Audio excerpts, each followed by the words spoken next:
আসসালামু আলাইকুম। ওয়ালাইকুম আসসালাম। 3, 2, 1. আসসালামু আলাইকুম। ওয়ালাইকুম আসসালাম রহমতুল্লাহ। হুজুর, আমার সাজিদ নাম খারাপ করছে। সাজিদ, হুম। সাজিদ সাজিদ কই? সবাই দিকে আসো, জি হুজুর। সামনে দাঁড়াও সবাই। তুমি আসরাতের নাম খারাপ করেছো? হ্যাঁ। তুমি জানো না নাম খারাপ করা কোরআন শরীফে নিষিদ্ধ করা আছে? হ্যাঁ? না। ও আচ্ছা, ঠিক আছে। তোমাদেরকে একটা জিনিস বলি, বুঝতে পারবে।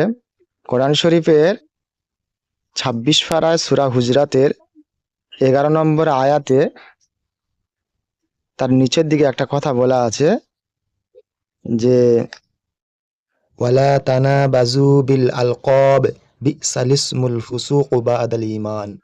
এর অর্থ হচ্ছে গারে যে তোমরা কাউকে খারাপ নামে ডেকো না। তোমরা কাউকে,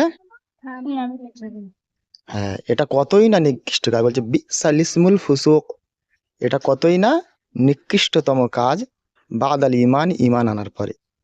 তাহলে আল্লাহ পাক রব্বুল আলামিন নিজেই বলছে যে ঈমান আনার পরে সবথেকে নিকৃষ্ট যত কাজ আছে তার মধ্যে এটাও একটা কি নিকৃষ্টতম কাজ। এজন্য কাউকে খারাপ নামে ডাকা যাবে না।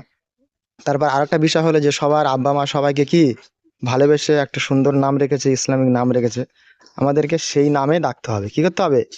তাহলে তাদের পিতামাতার সেই নামটা রাখা সার্থক হবে। ঠিক আছে? এই জন্য কাউকে খারাপ নামে ডাকা যাবে না।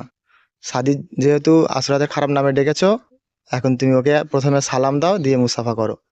আসসালামু আলাইকুম। ওয়ালাইকুম আসসালাম। যাও, দুজনে গলায় গলায় মিলিয়ে নাও।